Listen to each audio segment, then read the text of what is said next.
Hi, welcome to your checkup. We are the patient education podcast where we bring conversations from the doctor's office to your ears. On this podcast, we try to bring medicine closer to its patients. I'm Ed Dulesky, a family medicine doctor in the Philadelphia area. And I'm Nicole Rufo. I'm a nurse. And we are so excited you were able to join us here again today. So what are we going to talk about today, Nick? Today we're going to talk about a fun little study that just came out talking about if weight loss medications can reduce your risk. What did I just say? Reduce. I'm leaving it in. It keeps us real. Reduce your risk. Can reduce breast cancer risk. You said reduce again. I know. I did that on purpose. Oh, okay. All right. Okay. No. Can weight loss medications reduce your risk of breast cancer? Yeah, fascinating question. Really wasn't on my radar. I actually thought about this. Shout out. I don't know if she listens. One of my patients actually sent this to me in the portal. My nurse patients. So that was cool. Kudos to you, because now we're talking about it this week. It's been getting a lot of attention recently because a new study from researchers at Penn Medicine, shout out Philly, found out that women taking GLP1 medications appeared to have a lower risk of developing breast cancer. So before anyone rushes to their doctor to get a prescription to reduce your risk for breast cancer, there is an important caveat. Why did I say it like that? I don't know. Family. An important thing to note is that this study does not prove that GLP-1 medications prevent breast cancer. It does raise an interesting possibility and opens the door to a much bigger conversation about obesity, cancer risk, and why treating obesity can have benefits that go far beyond the number on the scale. So today we're going to talk about what the study found, what the best available evidence tells us, and why scientists are increasingly interested in the relationship between obesity and cancer. So let's start with the question. Why would anyone think a weight loss medication could affect cancer risk in the first place? The answer actually begins with obesity. It's not just you, it's Obesity. me. With obesity inherently. Many people think obesity primarily affects things like blood pressure, diabetes, cholesterol, sleep apnea, or joint pain. And if you've listened to us over the years, you would understand that too. And while all of that is true, obesity is also associated with an increased risk of many different types of cancers. Researchers estimate that obesity is linked to at least 13 different types of cancers, including breast cancer after menopause, colon cancer, endometrial cancer, kidney cancer, liver cancer, pancreatic cancer, and a few others. One reason for this is that fat tissue is much more than simply stored energy. Fat tissue is biologically active, it produces hormones, it releases inflammatory signals, it affects the immune system, and it influences how our bodies process and respond to insulin. So we'll break that down. First, inflammation. People living with obesity often have chronic low-grade inflammation throughout the body. Unlike the inflammation you experience when you sprain an ankle or get an infection, this inflammation can quietly persist for years. Scientists believe chronic inflammation can damage cells and create an environment, a milieu, that may make it easier for cancer to develop. Nikki, what's next? We'll talk about the hormones next. So after menopause, fat tissue becomes one of the body's major sources of estrogen production. So higher estrogen exposure can increase the risk of certain hormone-sensitive breast cancers, which is not good. Not good. Third is insulin resistance. Many people with obesity develop insulin resistance, which causes the body to produce more insulin. Higher levels of insulin and related growth signals can stimulate cell growth and may contribute to cancer development. And finally, obesity may affect how effectively the immune system identifies and eliminates abnormal cells before they become cancerous. So in short, obesity influences multiple systems in the body that are involved in cancer development. And that is why researchers have become so interested in whether treating obesity could potentially reduce cancer risk. We've talked about these medicines a lot, but we'll give a brief overview if you're new joining us here. But we'll go over here. We will talk about what GLP-1 medications are so that people can understand more. These medications go by the name of Ozempic, Wegovy, Mounjaro, Zepbound, Foundayo. These medications help regulate appetite dysregulation. They, for a period of time, slow stomach emptying, improve blood sugar control, and do so many other things is what we're learning. Originally developed for diabetes, they have become important tools in obesity treatment because they address some of the biological drivers of excess weight and appetite dysregulation. As these medications became more widely used, researchers began asking an important question. If obesity contributes to cancer risk, could effective treatment of obesity help lower that risk? And that's where today's story begins.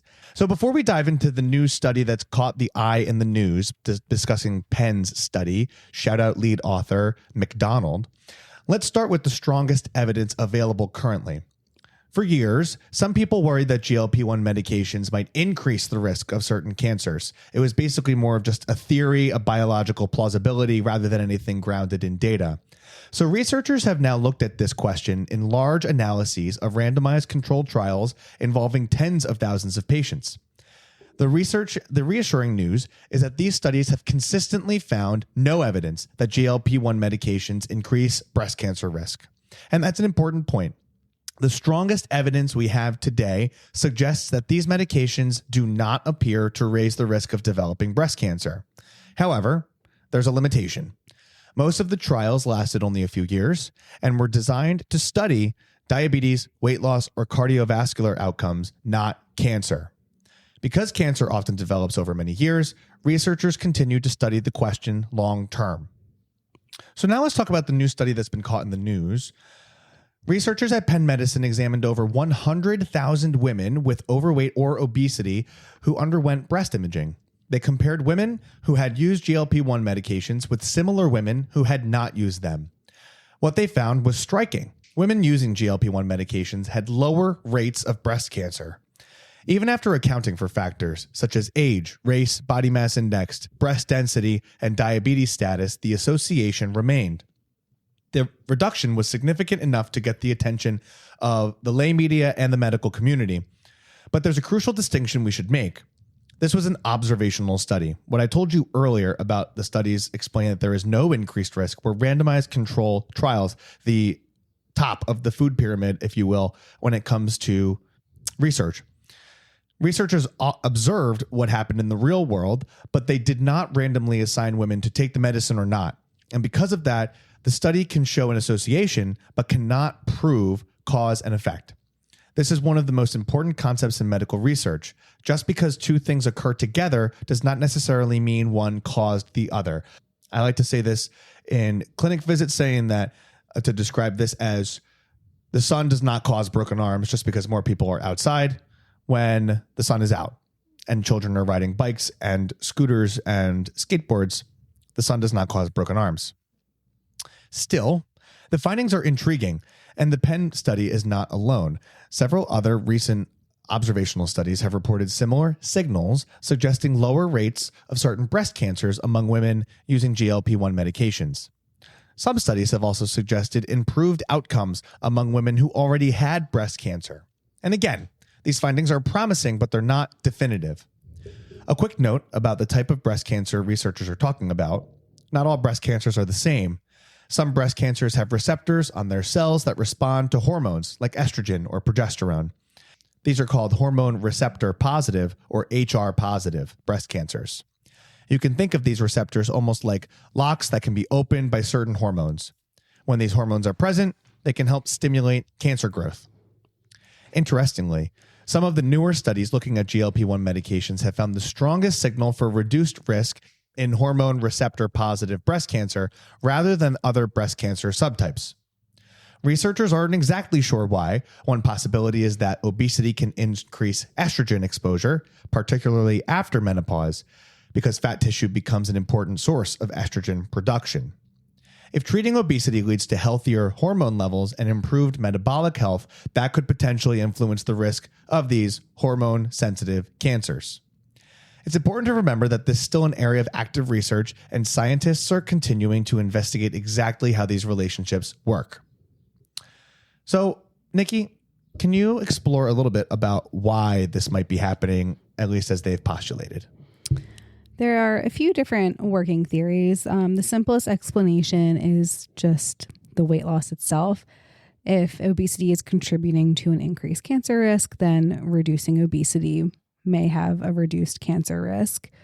So that alone could explain many of the findings. Another is possibly that it involves insulin resistance because with insulin resistance, these medications improve how the body responds to insulin and can often lower insulin levels. And because insulin-related growth signals, that's also another mouthful, may contribute to cancer development, improving metabolic health could potentially play a role in decreasing the overall risk. The next thought is around inflammation and studying whether these medications are reducing inflammation in ways that may be beneficial to decreasing your cancer risk.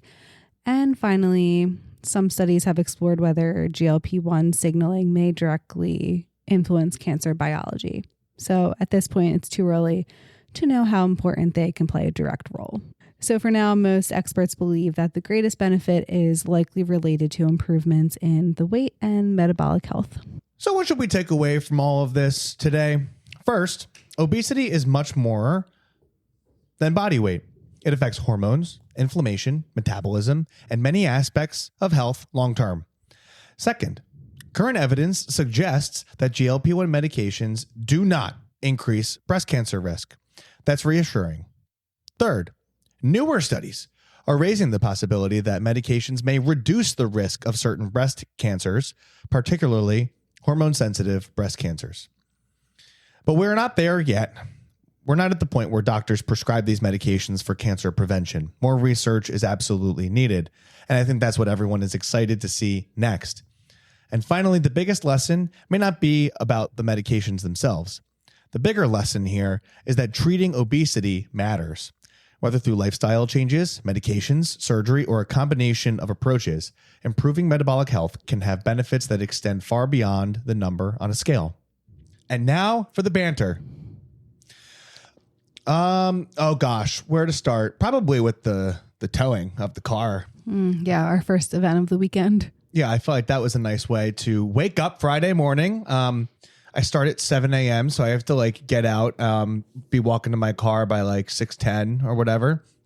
And I'm walking around the corner, and all of a sudden I'm like, oh, my car isn't there. And in Philadelphia, I wondered immediately two things. I wondered, one, someone took it. It's gone. Mm-hmm. Very likely. Or two, my good friends at the PPA / the police took my vehicle. Maybe, some would argue, stole my vehicle. They stole. The PPA are criminals. So I try to keep my cool. I stay calm. I immediately call my wife. Me. Can you declare? Yeah, thank you. And I say, my car is not here. It's like, oh, great. So we walk back. It was literally right around the corner. She steps outside. She's about ready to walk Ollie. And you look it up. Mm-hmm. And where is it? It's in South Philly in Lot 10 at the PPA. Yeah. So turns out that maybe, they just took my car. We won't talk about it too much about the why, but my car was missing. This can happen for any number of various reasons. I'm hoping to consider it a courtesy tow when they have to do some work in the area. And I wasn't made aware that they didn't notify you. They did not notify me that wink. Yes, big wink. They did not notify me that the car was being moved or that it couldn't be there. And they just took it, which can happen. And then in reading about this, apparently they can take the car, move it to an illegal spot, plop it there, and then circle around a little bit until it satisfies the illegal nature of the car being there. And then they can scoop it up and impound it for another ticket. Yeah. That happened to someone I used to work with. That's ridiculous. Mm-hmm. You had some heated things to say about the PPA. I did. The PPA are just first, they're not governed by Philadelphia in any capacity. They're just rogue and doing their own thing. So they will tow your car, will move your car, put it in an illegal spot, and then give you a ticket or tow your car from the illegal spot that they moved it to. And, everyone's biggest arch nemesis in this city is the PPA. It is the people versus the PPA. Philadelphia versus the PPA. Yeah. And I genuinely think that if any sort of like criminal activity was solely directed to the PPA, we would find peace in this city. Or at least it unity. would be the city of brotherly love.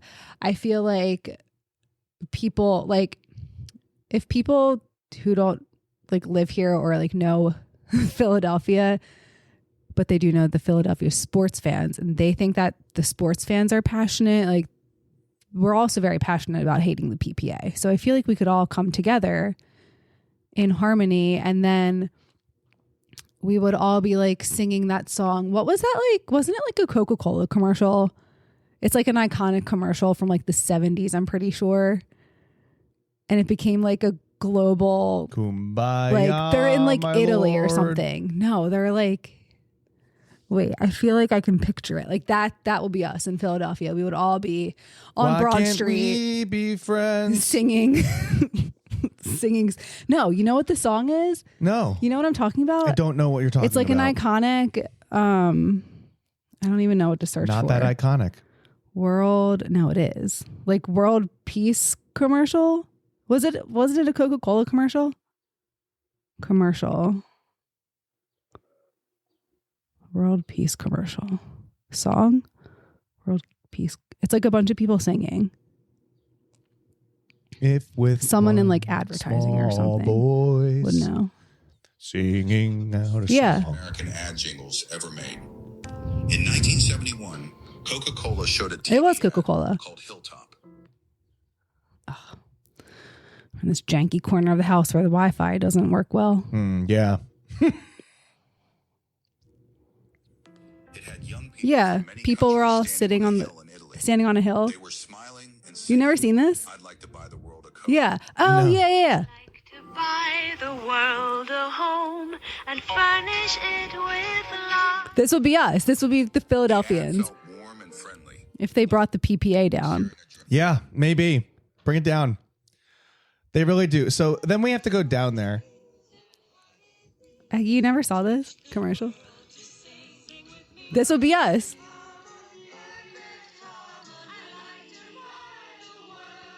In perfect harmony in Philadelphia by bringing down the PPA. I'm listening. By the way, look we're how not, happy these we're not people suggesting are. anyone should like be violent towards any PPA workers, by the way. We're not suggesting that. Yeah, no, not at all. I feel like this would fall under the category of like when my boss said, don't say anything stupid on your podcast. Yeah, we're not condoning violence. I'm just saying, like, hypothetically, if there's something that we all can agree on as a population, it's that. They could be more lenient. Nobody likes the PPA. Maybe their People that mom. get paid by the PPA don't even like the PPA. That's a good point. You're saying that people, not even the workers, it's the organization. Yeah, not to like the people who are out patrolling the streets. You know, they're just doing their job. But like whoever the exultant ruler of the PPA is, we got to bring Yeah. them down. Kibosh, squashad. Not violently, of course. But no, just, not- you know, no, we'll but- stage a coup. Perhaps with strongly worded letters. Yeah. And subtlety and silence Yeah. in shadow. So we go down there and we meet some nice people.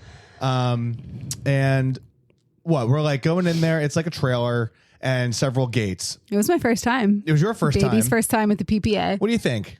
What'd you think of that? or at the impound lot, I guess. You did not have a long wait, so that was good. It was so nice that you came with me. Yeah. I mean, we were all in all, it was like an hour Yeah. and it wasn't that bad. Could have been so much worse. I mean, I thought it was going to be like a building, like how it is here when you like whatever it is here. No. I know it's a trailer Yep. Those poor people. and What are their it's hours? very inefficient. It's extremely inefficient. Well, the hours on Friday and Saturday are like 7 a.m. to 3 a.m. God bless. It's so inefficient because there are the first two windows and you go and you're like, this is what I'm here to do. Everyone's there to get their car because it's just in a lot. It's a trailer in a parking lot. And then, I don't know, he like does whatever. And then he's like, okay, now you have to go down to one of the next windows. There's two sets of windows that you have to go to either like pay your ticket or like whatever. If you could just do it all at the one window, there could be 5 people going at once. Not to mention that But most people have their license, have their like insurance cards and registration in their car. So you have to go to the first window. Then you have to go to the second window where you do whatever. And then from the second window, if you need to go to your car to get your stuff, then you have to take this paper to the lot, go get your stuff, then come back in line, which for us, there really wasn't one. But one time you went. Yes, everyone got back in the initial line. So the line was double as long as it needed to. And I felt... Everyone who got back in line had to go to the second set of windows, not the first set, to do the initial part. But they didn't know that at the time. Also, the amount of people, I don't know if there were maybe 5 sets of people there to get their car. Yeah. And like us and maybe like one of those other people who were next to us went like bang, bang, got their stuff and left. Everyone else, it was like they didn't have the registration. They didn't have a license. This one guy was going around like asking everyone there if they had a license, if we could drive his car off the lot for him. Yes. I'm like, they did. What are you doing? I know. I was caught between like trying to be a good Samaritan, but also once I realized how intense of an operation this was, it wasn't going to be the mission for me. Yeah. So there's also a lot of people outside today. Happy Pride. And so I get there and like there's gates. There's like sliding gates that are locked. And only the driver can come back. Right. Like, okay, my man, I'll just stand here. I know. Yeah. You were like parking walking lot in with South me. Philly. And then they're like, all right, go to the car, get the registration, get the insurance card, which I actually think are still outside of the car, by the way. Fine. You might need them. Who knows? Who knows? And then I walk back and they tell me to go to the first gate and wait, and go to the second gate. Now go back inside. And then, they're actually really nice inside and they help me out and they tell me how to go about things because I don't believe I should be paying for this. And then we go back outside and now we're at this gate again. It's like a chain link fence with barbed wire on top. And they're like, all right, go get your car. So I walk to this next gate. So I walk into the next gate and like get in this vehicle. I'm like, my car is right there. I can walk to my car. And they're like, They just stare at me and I stare at them. And I say to myself, I guess I'm getting in this car. So then they proceed to roll up 20 feet. And they're like, all right, can I have that paper? They take the paper, they scan it, and they're like, all right, go get your car. And I'm like, why? Why did I need to do that? So then I get in the car. I have this giant sticker, which just shows that my car has gone, I don't even know. It's this giant sticker on the windshield. And I'm driving out in shame. But then the gate opens. And I feel free. I've never been to jail. I don't plan on it. But like the gate opens and the sun got brighter. It was a hot day. And then I roll out and who's there waiting for me? My Nikki. And you hop in the car and then we zoom out of there safely and we go pack up and head southeast. My goodness. Wow. Head southeast. Yeah, that was an experience that I wish I didn't have to have. Yeah. It could have been worse though. We were like in and out. Oh my gosh. Yeah. Worse would have been if my car was stolen. I was fully prepped. Well, worse. Yeah. That would be if your car was stolen. At least we knew where it was.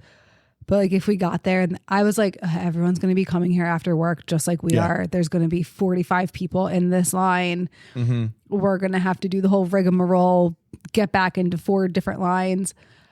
Deconstruct the line. And like, tell people it's like, the we're way it not going to go works. to the beach tonight because we're going to be here until like 10 o'clock. But it was fine. It was fine. We made it and there are worse things in the world and it's good. Then Thursday, so like I've been counting my things and I'm going to consider that. What did we say my third thing was? Because my second thing, which happened before the car, was I'm walking across this a street. Oh my God. I did not tell Nikki during the day. I told her when we got home because I didn't want her to be like worried. And I'm like walking to the gym and a usual street, but I'm like in the way of a left turning car that started to speed up. And he like didn't even stop. So I had to run out of the way because he like wouldn't stop. So then he turned around and he like apologized and I had my headphones in and I was like, hey, all right, thanks. But then my knee kind of hurt. I've been working on some knee pain. So that kind of stinks. But like, I'm glad I didn't get nuked by a truck. Yeah, same. That would have been a bummer. Ollie is also would have happy. been pissed too. What was that? Ollie would have been pissed too. Yeah. Well, people got to be careful. What was my We had some like small inconvenient thing that happened that we called my third thing. Oh, He like jumped on the couch, but like fell a little. Yes, but that- like was fine. he's fine. That was the third thing. Yeah. So we're good. We're That's clean. what we were calling it. We're clean and clear. My gosh. We got caught on the beach in a thunderstorm. Yeah. A torrential romantic downpour. That was cute. All right. That was about 14 minutes. I think we're good. That was 14 minutes. Yeah. Why don't we lock in? Alrighty. So thank you for coming back to another episode of Your Checkup. Hopefully you were able to learn something for yourself, a loved one, or A neighbor. you can find us on Threads. You can email us, yourcheckuppod@gmail.com, or find us on Instagram. You can share this with your neighbor or whatever. Most importantly, stay healthy, my friends. Whatever. Stay healthy, my friends. Until next time, I'm Ed Dulesky. I'm Nicole Rufo. Thank you and goodbye. Bye.